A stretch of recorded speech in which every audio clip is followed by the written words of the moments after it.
Em 2014, Henrique e sua esposa Dani estavam passando um fim de semana juntos na ilha de Vancouver, uma atividade que eles já haviam realizado muitas vezes antes. O casal possuía bastante experiência tanto na ilha quanto em acampar de forma geral. A ilha de Vancouver é um local ideal para acampamentos devido à combinação de suas praias pitorescas e florestas densas. Eles já haviam feito várias excursões de sucesso pela ilha até que algo extremamente assustador ocorreu durante sua última visita. Henrique e Dani se encontravam longe de qualquer estrada ou civilização, aproveitando a solidão. Eles armaram seu acampamento em uma praia distante e mantiveram uma fogueira acesa. Para acessar a trilha que saía da praia, era necessário caminhar 1 quilômetro pela praia e mais 2 quilômetros através da floresta até a estrada. Naquela mesma praia, o casal havia encontrado um outro campista chamado Leon, da Nova Zelândia, com quem já haviam se encontrado mais cedo. Leon pretendia passar a noite em sua van, que estava estacionada próximo à estrada. O casal o convidou para se juntar a eles na praia ao redor de uma fogueira e os três compartilharam uma garrafa de vinho, conversando ao redor do fogo. Foi então que a atmosfera começou a ficar um pouco sinistra. O sol já começava a se pôr e o trio ouvia vozes femininas vindas dos arbustos que separavam a praia da floresta. Ainda não estava completamente escuro, então poderia ser que fossem apenas outros caminhantes ou campistas por perto, ou talvez um grupo que estivesse ancorado perto da costa, com o som reverberando de forma estranha. Todos os três perceberam que estavam ouvindo vozes femininas, mas como já estava ficando tarde e começando a escurecer, Leon se despediu e foi caminhar de volta ao seu carro antes que ficasse completamente escuro. Henrique e Dani permaneceram no acampamento e alimentaram a fogueira, pois Dani estava ficando assustada com as vozes, que continuavam a ecoar na escuridão. Soavam como duas mulheres falando, mas suas palavras eram indistintas. O casal teve a impressão de que as vozes vinham de não muito longe, além da linha das árvores. Eles ficaram acordados até bem tarde, cuidando da fogueira, e só apagaram e foram dormir na barraca quando as vozes finalmente cessaram. Antes disso, eles vasculharam a área com uma lanterna várias vezes, procurando por barcos que pudessem ser a origem das vozes, mas nada foi avistado.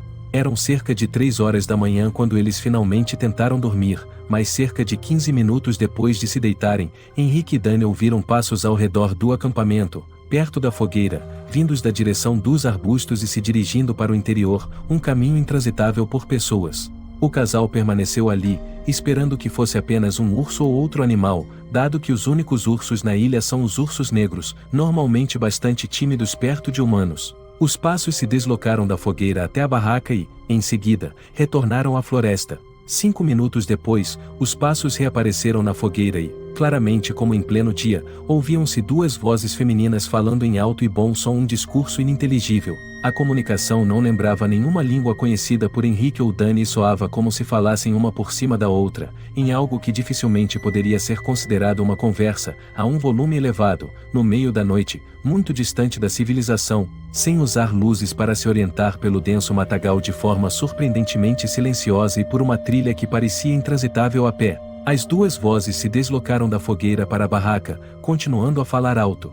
Elas permaneceram sobre a barraca por alguns segundos e então cessaram abruptamente, ficando tão silenciosas quanto a noite. Retornaram para a floresta e nunca mais foram vistas ou ouvidas novamente. Henrique e Dani ficaram ali, paralisados e aterrorizados, por um longo período. Eles acordaram por volta das 11 horas da manhã do dia seguinte, devido ao quão tarde tinham ido dormir. Primeiramente, arrumaram suas coisas e decidiram não retornar mais. Ficar quietos na barraca, sem atrair atenção para si mesmos, pareceu ao casal a decisão mais acertada, considerando a presença misteriosa do lado de fora. As fotos que você verá a seguir foram tiradas por Kylie Cashel e John Stone, residentes de Eagle Mountain, Utah, uma pequena cidade ao sul de Salt Lake City. Nos últimos anos, eles têm explorado florestas em busca de curiosidades e em uma dessas expedições, Kylie fez uma descoberta intrigante. Caminhando em Cedar Fort, localizada a apenas 5 milhas ao sul de Salt Lake City, ela encontrou grandes quantidades de ossos de animais e pilhas de lixo deixadas por pessoas. No entanto, as coisas tomaram um rumo ainda mais estranho quando ela começou a encontrar símbolos bizarros e partes de animais espalhados pela floresta, alguns em arranjos peculiares. Em 15 de setembro, ela convidou seu amigo Josh para ver de perto as descobertas incomuns. Naquela ocasião, eles se depararam com algo ainda mais alarmante na trilha: uma cabeça de cervo decepada e um pentagrama formado por pernas de cervo, elementos que não estavam presentes quando Kyle havia visitado a trilha anteriormente. O sol estava se pondo e, após tirarem fotos, eles concordaram que era hora de voltar para o carro. Contudo, quanto mais andavam, mais percebiam que não reconheciam o caminho em que estavam. Desesperados, tentavam lembrar-se de algum ponto de referência, mas à medida que anoitecia, aceitaram que estavam perdidos, guiando-se apenas pelos flashes dos celulares. A sensação de serem observados cresceu conforme aceleravam o passo. Sons de movimento nas árvores e arbustos a cerca de 6 metros à direita deles aumentavam o medo, especialmente porque não havia vento. Em pânico, correram para uma trilha que encontraram, esperando que os levasse de volta ao carro de Kyle. Justo quando pensavam que a situação não podia piorar, Kyle e Josh ouviram um grito terrível e sobrenatural. Correndo pela trilha, Kyle evitava olhar para trás, enquanto Josh viu uma grande figura escura atrás deles. Felizmente, alcançaram o carro a tempo e escaparam da perseguição, fugindo direto para casa. Mais tarde, Kyle descobriu documentos sobre cultos realizados naquela floresta e vários casos de assassinatos e desaparecimentos na região, incluindo o de Henrique e Danny mencionado anteriormente. Desde então, Kyle não retornou. Nas profundezas das florestas no norte da Alemanha, dois amigos exploravam uma área que já pertenceu à República Democrática Alemã quando se depararam com tubulações estranhas, semelhantes a periscópios, emergindo do solo. Movidos por coragem ou talvez imprudência, resolveram investigar a fundo. Eles encontraram uma porta oculta atrás de vários arbustos, coberta por uma grande tampa de madeira. O que descobriram abaixo da superfície era uma perturbadora relíquia da história. A entrada levava a um vasto bunker militar abandonado, com múltiplos túneis que se bifurcavam em várias direções e convergiam em um longo corredor central. A complexidade do local fazia com que a exploração parecesse um labirinto, e os amigos se esforçavam para não se separarem, temendo se perderem no imenso espaço. Conforme avançavam para as profundezas da estrutura, encontravam inscrições em alemão nas paredes, traduzíveis como "O Socorro". A curiosidade ainda dominava o medo, e eles prosseguiam para áreas mais internas do bunker, onde a deterioração era evidente.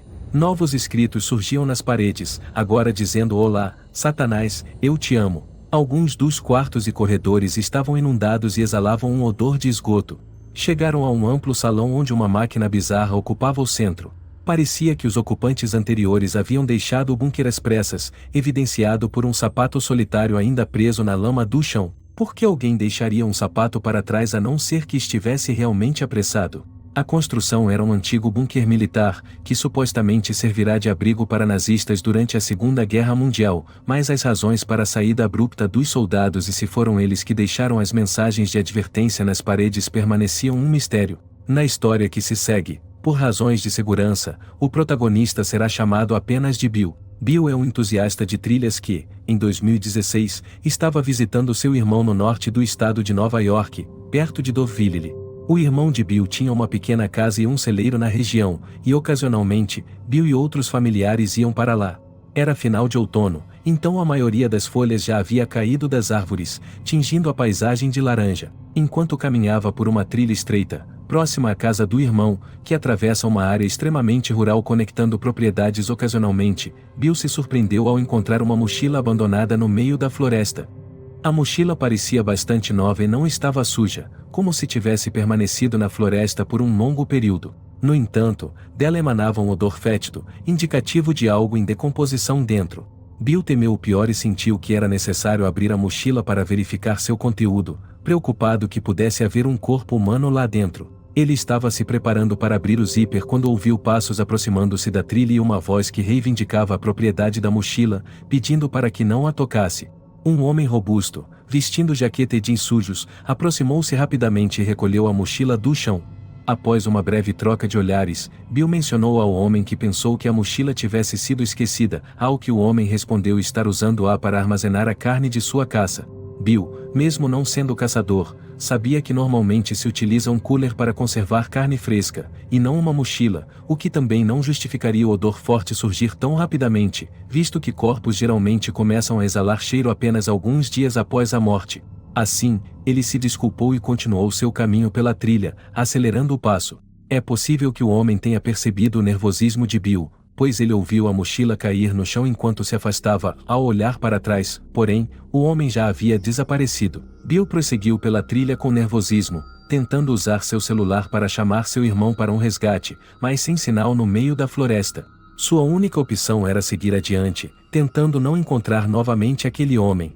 Porém, enquanto caminhava, ouvia constantemente o som de folhas sendo esmagadas perto de si.